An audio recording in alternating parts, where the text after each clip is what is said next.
ओम नमः शिवाय। हर हर महादेव शंभू। कालाष्टमी, ये कालाष्टमी क्या होती है? क्या कभी आपने भी कालाष्टमी के बारे में सुना है, या कोई भक्त आपको मिले या कोई साधक आपको मिले भगवान शिव जी की कृपा से, माँ जगदम्बा की कृपा से, और आपको वो कहे कि आज तो कालाष्टमी है, और आपके मन में वो प्रश्न जरूर उठे कि यार ये कालाष्टमी क्या होती है? दुर्गाष्टमी तो सुना था, लेकिन ये कालाष्टमी क्या है? तो बिल्कुल आज ये जो प्रश्न है इसका उत्तर जो है चर्चा करेंगे। वीडियो को अंत तक पूरा देखिएगा, क्योंकि संशय से बाहर जाकर के कुछ ज्ञानवर्धक चर्चा हो, यही हमारी कोशिश जो है शिव शक्तोम चैनल पे अभी भी जारी है। नित्य प्रति कोई ना कोई ज्ञान की चर्चा होनी चाहिए, क्योंकि कल हो ना हो। आज समय है भगवान शिव की, माँ जगदम्बा की कृपा से कल हो ना हो। तो ये जो प्रश्न है कालाष्टमी का कि कालाष्टमी क्या होती है, जो दो पक्ष हैं अलग अलग, यदि आप वैदिक ज्ञान में थोड़ा सा आगे विस्तार करेंगे तो दो पक्ष हैं। देसी, जैसे हम देसी महीना कहते हैं, कैलेंडर, जो देसी कैलेंडर के हिसाब से, कि एक शुक्ल पक्ष होता है जो 15 दिन वो होते हैं जब पूर्णिमा तक, प्रतिपदा से लेकर पूर्णिमा तक जब चंद्रमा की कलाओं की वृद्धि होती है, तो उसे कहते हैं शुक्ल पक्ष। और एक होता है जब चंद्रमा की पूर्णिमा के अगले दिन से, प्रतिपदा से लेकर के अमावस तक 15 दिन होते हैं, जहां चंद्रमा की कलाएं जो है वो कम होती है। जो आपने देखा होगा, अमावस में ज़्यादातर फिर अंधेरा, अंधेरी रात।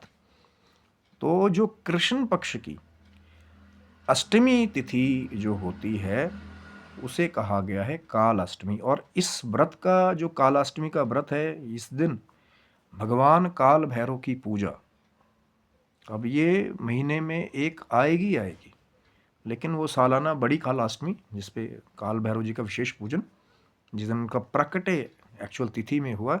लेकिन हर एक कालाष्टमी को भगवान काल भैरव का पूजन, भगवान शिव जी के कृपा वाले श्री महाशिव पुराण में भी इस व्रत का वर्णन है, क्योंकि ये उन व्रतों में से एक है जिसके द्वारा शिव जी प्रसन्न होते हैं, क्योंकि काल भैरव भी भगवान शिव जी के अवतार हैं और दंडनायक, और आपको वीर रस से कृपा ओतप्रोत करने वाले और डर भय को दूर करने वाले, कई जगह तंत्र बाधाओं से भी दूर करने के लिए काल भैरव जी की कृपा बड़े बड़े तांत्रिक जो है वो प्राप्त करते हैं। लेकिन कालाष्टमी के दिन व्रत करके काल भैरव जी को प्रसन्न करके भगवान शिव जी की कृपा जो है वो पाई जा सकती है।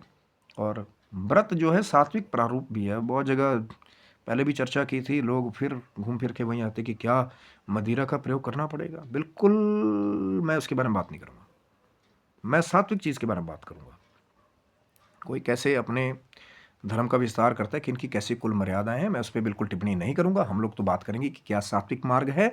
तो उसका उत्तर है हाँ, कि इस दिन कहते हैं अगर आप व्रत करते हैं तो जो स्वान है, यानी कि कुत्ते को मीठी रोटी या कुछ मीठा आप मिष्ठान खिला करके, क्योंकि काल भैरव जी का जो वाहन है वो कुत्ता कहा गया है। यदि कहते हैं कि काला स्वान यानी कि काले कुत्ते को आप मीठी रोटी खिला सकते हैं तो और उत्तम है। अगर नहीं मिले तो कोई भी स्वान मिले, कोई भी कुत्ता मिले, भगवान काल भैरव का वाहन समझ करके, भाव करके आप मीठी रोटी या दूध मिष्ठान मिश्रित करके खिला सकते हैं। अब बहुत सारे लोग दूसरे आएंगे कि जी कुत्ते को मीठा खिलाओ तो उनको तबीयत खराब हो जाती है। मैं रोटी की बात कर रहा हूँ, सात्विक।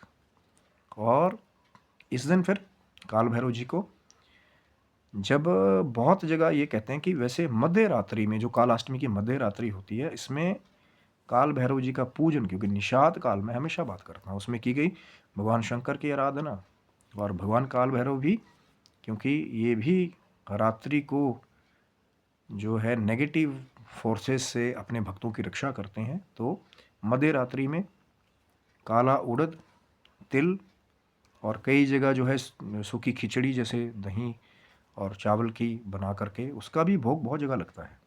और चौमुखी दिया, एक दिया जिसके चार मुंह हो, बत्तियां जो है चारों तरफ, फिर भगवान काल भैरव का। और तेल का प्रयोग भी इसमें सरसों के तेल का बताया गया। दिया भी सरसों के तेल का जला सकते हैं, जैसे बहुत जगह आपने वैदिक अनुष्ठानों में भी देखा होगा, भैरव जी के लिए सरसों का तेल का दिया जलाते हैं।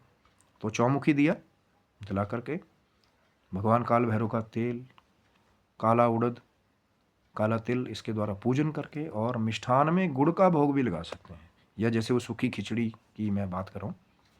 और फिर चौमुखी दिए के द्वारा फिर आरती करके भगवान काल भैरव की कृपा जो है वो प्राप्त की जा सकती है। यही है काल अष्टमी, जिस दिन काल भैरव की पूजा होती है, और भगवान शिव की कृपा भी प्राप्त कर सकते हैं।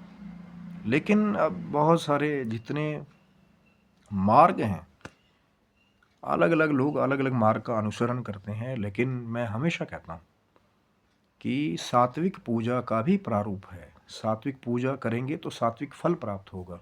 काल भैरव जी की भी सात्विक पूजा भी है। ज़रूरी नहीं है कि हर जगह अगर वो तामसिक शक्ति वृत्ति का प्रयोग करते हैं तो तामसिक पूजन ही होता है। भारतवर्ष में तो बहुत कुछ है, लेकिन लाइब्रेरी में किताबें बहुत सारी हैं, लेकिन ये आपके ऊपर एक तरह से डिपेंड करता है कि आप क्या पढ़ना चाहते हैं। विषय बहुत सारे हैं, कुछ विषय अच्छे भी हैं, कुछ विषय दूसरे तरह के भी हैं।